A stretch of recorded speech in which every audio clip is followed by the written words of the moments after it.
The following is a Laura Flanders Show minicast. Long before Occupy Wall Street sucked it to the American financial system, activists were trying to figure out how to get capital to people and places the banks don't tend to help. With roots in the civil rights, anti-poverty, and other progressive movements, they formed nonprofit loan funds, credit unions, and even a new bank, organizations that became known as Community Development Financial Institutions, or CDFIs. Fast forward to today, and the Trump administration has twice tried to zero out federal funding for them, but failed. Joining us now to explain just how CDFIs make a difference from the inner city to the reservation is Clifford Rosenthal, an internationally recognized developer of programs to provide financial access for the unbanked. He's also the author of a new book, Democratizing Finance, Origins of the Community Development Financial Institutions Movement.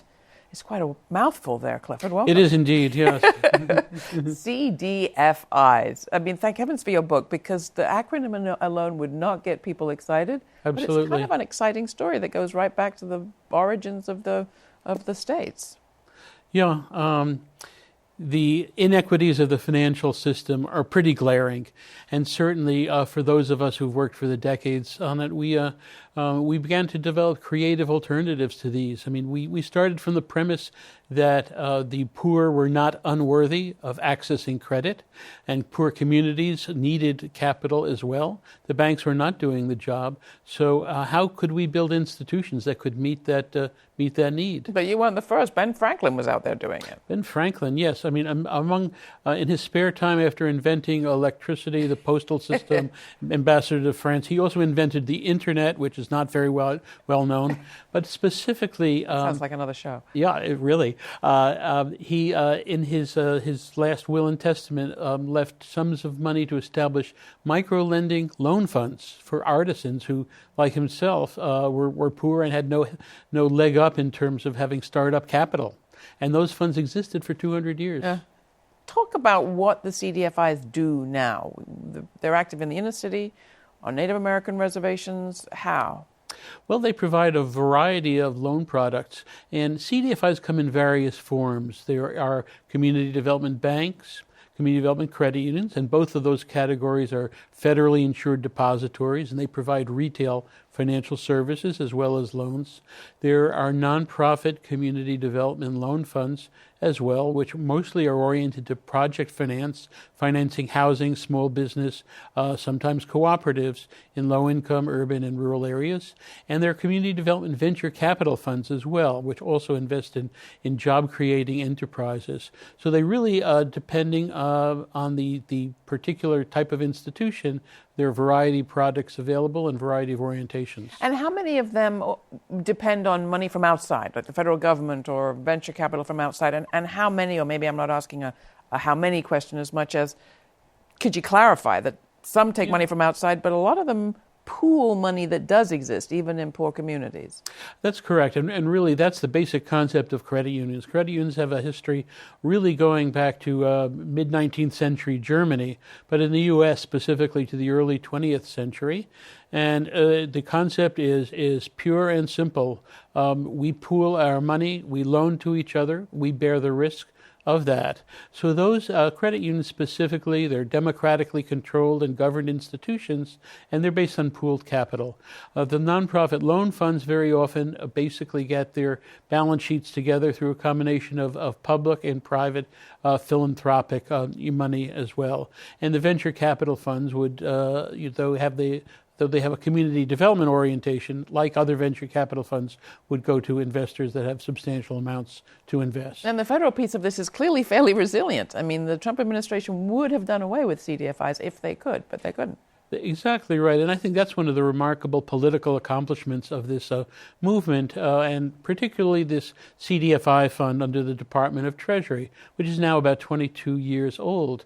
It began and survived in its early years amid a very partisan battle that came from Newt Gingrich's Republican Revolution, managed to survive that and has done very well for 20 years. So consequently, by the time Mr. Trump took office, there was very strong bipartisan support in Congress for this, and they've basically... Wait, did I hear the phrase "very strong bipartisan support"? Yeah, rather remarkable, isn't it? I think that is a bit of a unicorn in public policy at this point, and they have both the houses of Congress have voted appropriations that are just about at the historic peak of appropriations for this federal fund. So this is partly why we wanted to talk to you about this. I mean, you have not written 400 plus pages on CDFIs because this is a boring ho-hum story.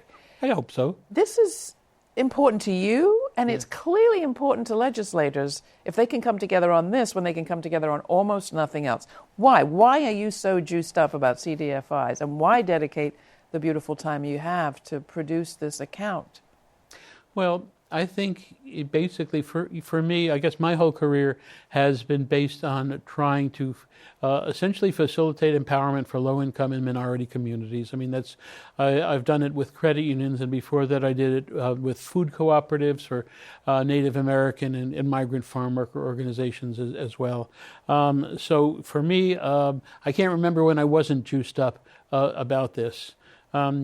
But, why do I think it's important? Well, and why do I think it's been viable? Yeah. I think because it's not it's not perceived as a handout program, that the viability of this program depends upon the recipients of capital going out and raising additional money and not perpetuating a kind of dependence on federal money, and particularly on large-scale federal money, because this is not a huge program. Sure. This depends on leverage of additional resources. It speaks to the power of money in our society, that it is seen as something for which we must sort of subjugate ourselves in every minute of the day. In this story, you're showing how people actually can gather the money that they need to be the captains of their own business ship, their own enterprise ship, and communities can. Yes. In a way that is very empowering, I think.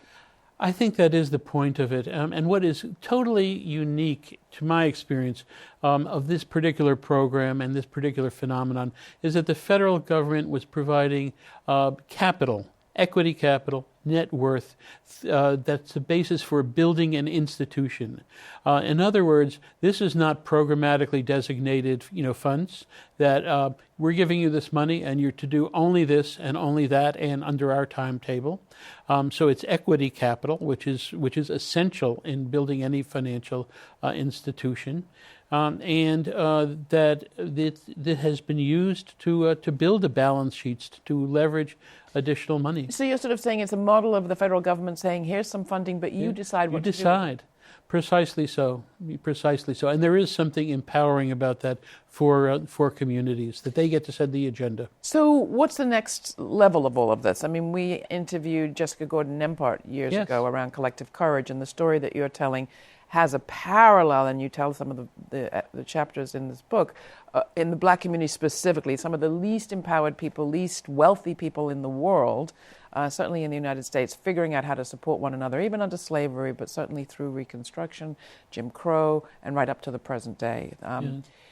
What's the next chapter of this story as you see it? Well, I think that, first of all, the CDFI field is a dynamic and growing one, and we see additional institutions being, not so much even being formed, though some of those, but also are repurposing themselves, which to me represents a route to scale, that you have some established institutions that are either rediscovering their roots or refocusing on these communities. That's some of my basis for optimism that this may achieve scale. I guess the other thing is that I think every generation finds its own path toward cooperativism as a way to aggregate resources.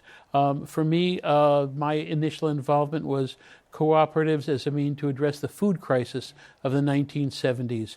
One of the most very interesting and exciting initiatives, I think, is in North Minneapolis, where a group of people in the black community, in the wake of killings of black unarmed civilians, are in the process of organizing a credit union, that they recognize that economic empowerment is very essential and concomitant of political empowerment. Beautiful. Thank you so much. Clifford Rosenthal's book is Democratizing Finance, The Origins of the Community Development Financial Institutions Movement. And you can get more information about his work and his book at our website. That's www.lauraflanders.org. Thanks.